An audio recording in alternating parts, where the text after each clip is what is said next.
Can long-term marijuana use increase your chances of psychosis, lead to psychotic behavior? Hell yeah.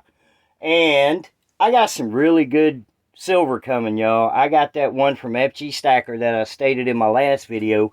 And today, I got a real good deal on an Austrian Philharmonic. 1 ounce. Awesome deal. Hello, everybody. Welcome to Sobriety and Silver.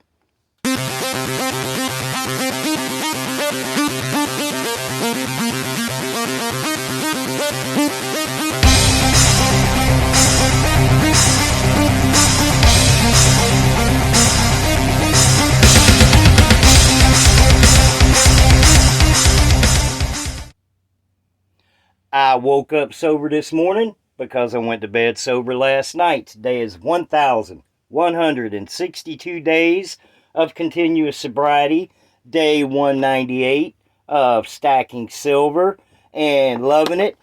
Getting into the whole YouTube thing, enjoying the community, and just having a wonderful time. Before I get into the video, I want to give a wonderful promotion to my wife. She published her first book on Amazon. It's going to be an ebook, and it's available in softback. And the title of it is called When Love Hurts, Surviving a Relationship with an Alcoholic Partner. She did a fantastic job. First book, 6 or 7 chapters, 6 chapters, and it's available on Amazon, or it will be within the next 48 to 72 hours for only $2.99. Listen what my wife has to say, or read what my wife has to say, I should think. She's a very good writer, very good person, and she's a hell of a woman for sticking around with me. I can tell you that. All right, I was goofing around today, man, and I was looking to buy some silver because I haven't bought any rounds or coins or anything like that. And now, I stated in my last video that I bought the one from FG Stacker that I'm really, really anxious to get. It's 1.4 ounce hand poured that he did of the Tweety Bird wearing the Phoenix outfit. And you know, Phoenix is my channel logo, rising from the ashes. And but today I found that Austrian Philharmonic, a €1.5 for $34, free shipping. And, you know, I was goofing around today just looking, and I found that. And that they've already shipped it out. I got the confirmation that it's shipped. So hopefully by the beginning of next week, I'll be able to show you guys some new silver that I've purchased, because it's been a while. I haven't actually bought anything since that 1 gram gold coin that I bought. All right. Now, this video, I have a subscriber that is super excited, man, and I'm very happy for this person. I'm not going to say their name because first of all, I don't have permission, but they are 12 days, whereas of yesterday they were 11 days, so I'm hoping today is 12 days. But the messages I'm getting and the comments I'm getting is this person is super pumped and super excited because they have stopped smoking marijuana. And it had started to kind of take over this person's life, and they are, hopefully today will be day 12, but as of yesterday on day 11, they were talking about how much better they felt and how much clear-headed they were, and this person just super pumped up, man, and congratulations. I want to go over some things about marijuana use that hopefully you are listening to this video, and I just want you to know some of the possible, and again, possible effects that you have avoided by stopping smoking marijuana. First of all, we'll go into short-term effects. It definitely alters your memory, your coordination, and judgment. I mean, anybody that says they can smoke a bunch of weed and go out and drive a car, come on, man. It completely alters your impairment, your judgment, your ability to stop and recognize the situation. If you think that you can smoke marijuana and get extremely high and go drive a car better than you can straight and sober, then maybe you're suffering a little bit from cannabis use disorder.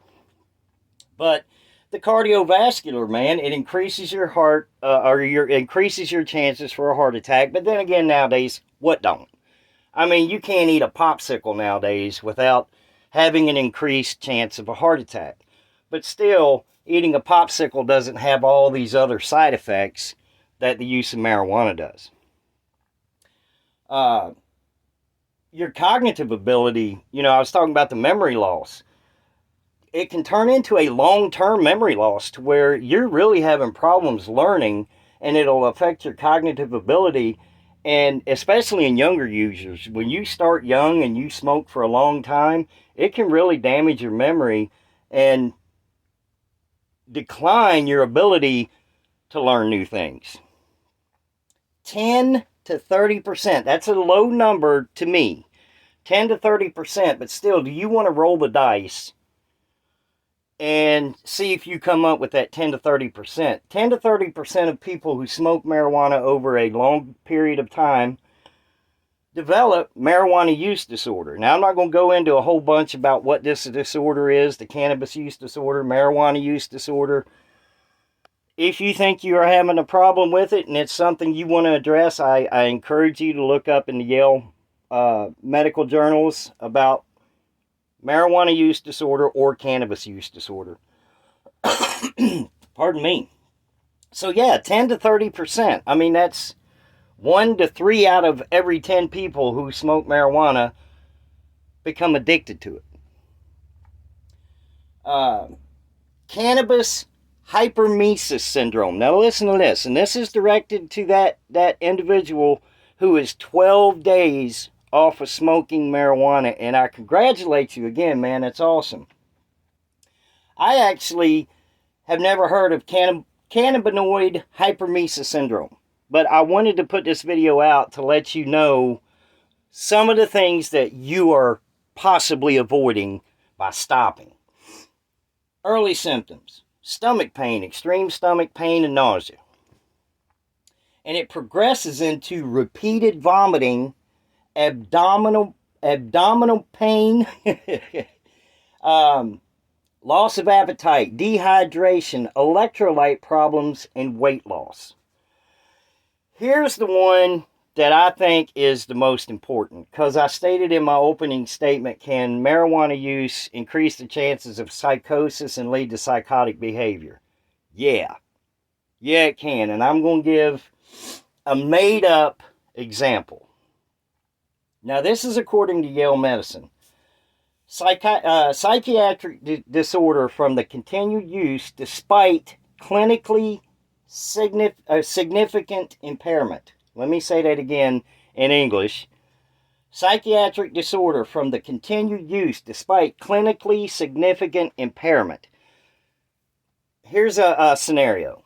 You're at work and there's two people talking 50 or 100 feet away. They're not talking about you. They're not focused on you. They're not paying a bit of attention to you. But you, in your mind, get paranoid, and you think that their conversation or their conversation is about you, that it has something to do with you, and you're exhibiting psychosis, psychotic behavior. You may notice people that when they're smoking marijuana, if they've done long-term marijuana use, they get angry and just hateful for no reason whatsoever. And again, that's that paranoia and that psychosis kicking in, to where it has absolutely nothing to do with you, but you're paranoid, man. You think it does. It just, these are things that you're avoiding, and I encourage you to please keep it up, brother. Keep it up. I'm not going to say your name, but if you ain't got a problem with it, let me know, because I really am proud, and I'm happy this channel is helping you out. If you guys want any more information on cannabinoid hyperemesis syndrome, cannabinoid use disorder, cannabis use disorder, marijuana use disorder, Google it, man. There's a lot of negative effects to marijuana. It's just like any other drugs. There's a lot of negative effects to cigarettes. there's a lot of negative effects to, you know, eating too much sugar. There's a lot of negative effects to everything. But again, I'm going to repeat this. I can go smoke 30 cigarettes and drive my car just fine. I can drink a gallon of coffee, drive my car just fine. I go out and drink a 12-pack of beer or a bottle of liquor, probably shouldn't be driving my car. And I think if you're smoking too much weed, it affects your judgment. It affects your ability to recognize the situation in a safe and pertinent amount of time. We'll put it that way. You guys have a beautiful, wonderful, blessed evening. I can't wait to show off the new silver when it gets here. If you are interested, again, it's called When Love Hurts, Surviving a Relationship with an Alcoholic Partner. It will be available within the next 48 to 72 hours on Amazon. Thank you guys. Have a wonderful, beautiful, blessed evening, and I'll see you in the next video.